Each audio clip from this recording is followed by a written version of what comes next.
an chuak ta ilimang ilomang van lalfa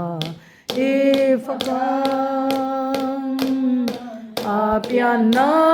lomin lay lung hi za in khase van lalfa alo piang lal krong min khum tia tu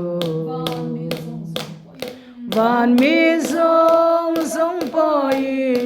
min lom pui ve ro isu boy in na hian kan kin lung bong ina lo piang tha le la na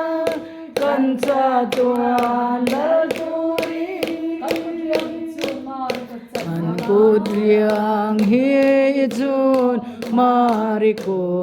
chan tir la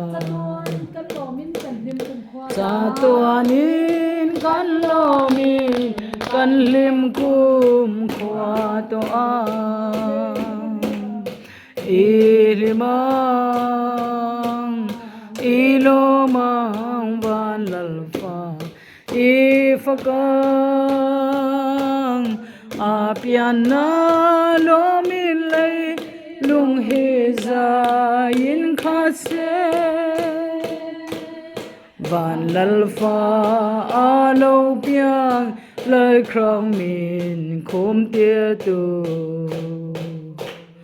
van mi song song poin min lom pui